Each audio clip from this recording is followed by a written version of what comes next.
আসসালামু আলাইকুম এভরিওয়ান। সারাদিন খামারের এই কাজের চাপে আসলে প্রচণ্ড ব্যস্ত সময় পার করতে হয় আমাদের।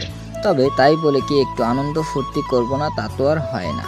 খামারের সব কাজকে পেছনে ফেলেও এই ফুটবল বিশ্বকাপ ঘিরে আমরা সবাই মিলে আজকে আয়োজন করেছি সুন্দর একটা পিকনিকের। আসলে ফুটবল জিনিসটাই এমন, এটা আমাদের কাছে শুধু একটা খেলা না, এটা একটা আবেগ। মনে পড়ে যায় ছোটবেলার সেই দিনগুলোর কথা, যখন বিকেল হলেই ছুটে চলে যেতাম মাঠে। কাদামাটি মেখে গোল দেওয়ার সেই যে আনন্দ, তা আজও মনে দোলা দিয়ে যায়। সারাদিনে খামারের খাটুনি আর দুনিয়ার সব ব্যস্ততাকে এক পাশে সরিয়ে আজকে সবাই এক হয়েছি।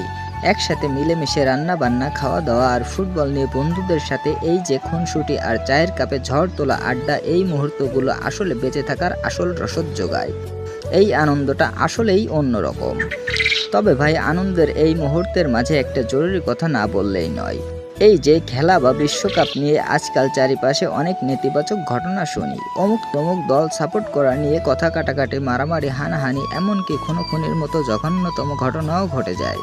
তাই বলি কি ভাই, খেলা তো শুধুমাত্র বিনোদনের জন্য বা আনন্দের জন্য। একটা দল জিতবে আর একটা দল হারবে, এটাই স্বাভাবিক।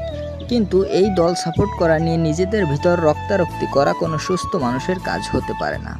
তাই আপনাদের সবার কাছে আমার অনুরোধ, খেলাকে খেলার জায়গায় রাখুন, ভালোবাসুন এবং মন ভরে উপভোগ করুন। কিন্তু দয়া করে কেউ কোনো ধরনের হিংস্রতা বা মারামারিতে জড়াবেন না।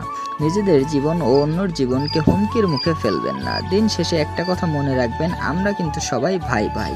সবাই ভালো থাকবেন, ইনশাল্লাহ পরের কোনো ভিডিওতে দেখা হবে। আল্লাহ হাফেজ।